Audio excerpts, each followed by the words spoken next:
उतनी सुंदर सुदामा पूरी बनाई, बना करके तैयार कर दी।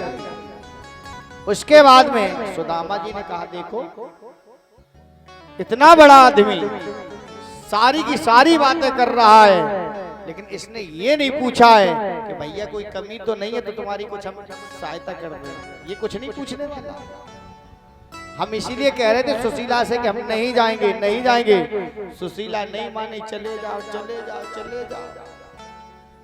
4 मुट्ठी चावल मांग करके लाया था, उसको भी चबा करके बैठ गया। ये क्या मुझे देगा? मन में सुदामा जी बड़े दुखी हो रहे हैं। सुदामा जी ने कहा चलो हम चलेंगे, जब हो सकता तब कुछ देगा मुझे। सुदामा जी चलने की तैयारी करने लगे हैं। भैया ए द्वारिकाधीश, अब हम चलना चाहते हैं। क्यों? तुम्हारी भाभी सुशीला घर में अकेली है ना। द्वारिकाधीश बोले हाँ भैया ठीक कह रहे हो, जाना चाहिए ना। आज उसी समय पर सुदामा जी चलने लगे हैं। कन्हैया ने दोनों मुट्ठियों को बंद किया है। चलो तुम्हारी विदाई तो कर दे। दोनों मुट्ठी बंद किए। सुदामा जी ने विचार किया मुट्ठी में कुछ लिए होंगे तब देंगे। आगे जैसे पहुंचे, दोनों तरफ से रास्ता थी। सुदामा जी ने कहा भैया 2 रास्ता हैं, इधर से चले जाएं या इधर से चले जाएं। कन्हैया अभी तक मुट्ठियों को बंद किए थे। कन्हैया ने तुरंत कहा सुदामा भैया चाहे ऐसे चले जाओ। सुदामा जी बोले धोखा हो गया, मुट्ठी तो खाली है। अरे इसमें नहीं उसमें होगा कुछ। सुदामा जी बोले कन्हैया अगर इधर से न जाए तो कन्हैया ने कहा तो भैया चाहे ऐसे चले जाओ। सुदामा जी बोले धोखा ही धोखा है और कुछ है नहीं इनके पास देने के लिए।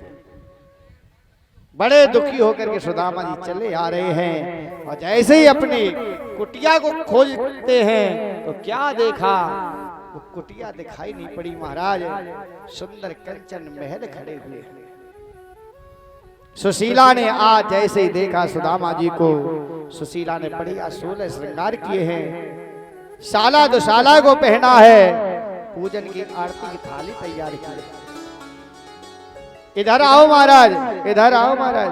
सुदामा जी बोले अभी क्या होगा, ये कोई मुझे बुला रहा है।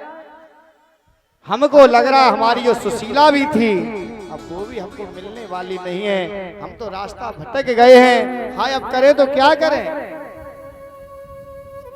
सुशीला ने कहा महाराज क्या आपने मुझे पहचान नहीं पाया? सुदामा जी ने कहा हमने कभी देखा ही नहीं तो कैसे पहचान ले। अरे महाराज सुशीला। और जैसे कहा सुशीला, सुदामा जी ने जैसी नजर में नजर डाली, सुशीला ने मुस्कुरा दिया। अरे सुशीला पहचान लिया, पहचान लिया। अभी तक क्यों नहीं पहचान पाए? अरे सुशीला पहचानते तो पहचानते कैसे? जब हम यहाँ से गए थे तब तू दुबली पतली थी, फटी पुरानी साड़ी को पहन करके गुजारा कर रही थी। अब तो कितनी मोटी ताजी हो गई है, साला दुसाला पहने खड़ी है, आभूषण पहने खड़ी है। हमारी ताकत है, हम तुझे पहचान ले। सुदामा जी मंदिर देख डरे। पहले हती मेरी टूटी मड़ैया, कंचन महल खड़े। सुदामा जी मंदिर देख डरे। सुशीला ने कहा महाराज अभी तक जो कुछ हुआ सो हुआ, अब द्वारिकाधीश की कृपा से सब कुछ तुमको मिल गया है। अब इसी महल में रहिए, आनंद के साथ जीवन को व्यतीत करिए महाराज, जीवन का आनंद लीजिए। सुदामा ने कहा सुशीला तुमको जैसे रहना है आप वैसे रहिए, लेकिन जिनकी कृपा से मुझे सब कुछ मिला है उनको हम कभी भूल जाएं, ऐसा हो ही नहीं सकता। ये मुझे अमीरी नहीं चाहिए कि जिस अमीरी को पाकर के हम भगवान को भुला दें। मुझे वो गरीबी चाहिए जो गरीबी भगवान से मिला दे। संपत्ति हमेशा जीव को भगवान से दूर ले जाती है और विपत्ति हमेशा जीव को भगवान के समीप ले जाती है। सुदामा जी कहने लगे सुशीला कि मन लागो मेरो रामे फकीरी में, मन लागो मेरो रामे फकीरी में मन लागो मेरो राम फकीरी में मन लागो मेरो राम फकीरी में मन लागो मेरो राम फकीरी में मन लागो मेरो राम जो सुख पाऊं में रामे भजन में जो सुख पाऊं मैं राम भजन में जो सुख पाऊं में रामे भजन में जो सुख पाऊं में राम भजन में सो सुख नाही अमीरी में सो सुख नाही अमीरी में मन लागो मेरो रामे फकीरी में मन लागो मेरो राम फकीरी में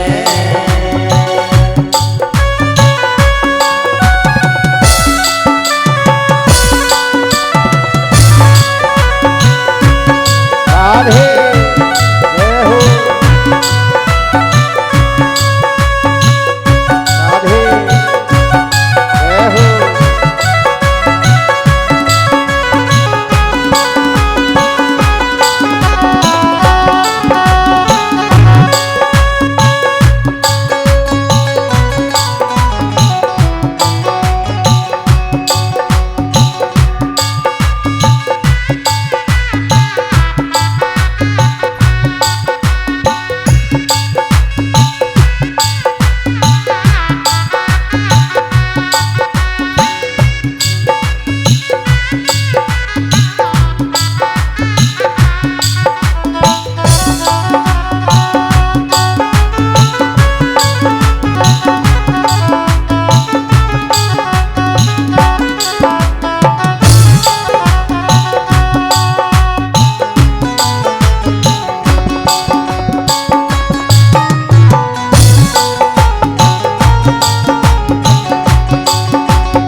कहाते कबीर सुनो भाई साधु कहाते कबीर सुनो भाई साधु कहाते कबीर सुनो भाई साधु कहाते कबीर सुनो भाई साधु साहब मिलाते सबूरी में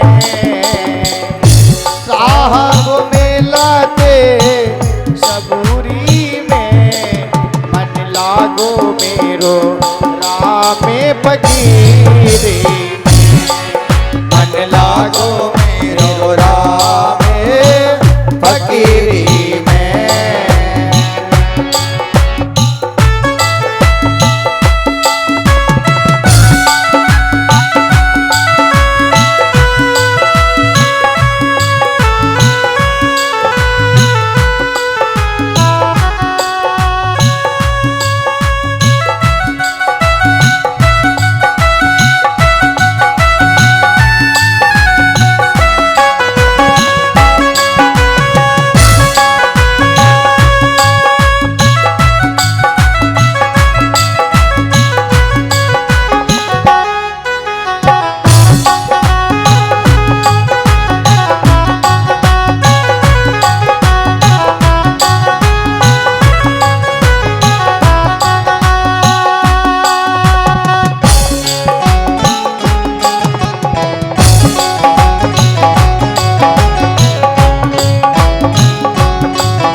लागो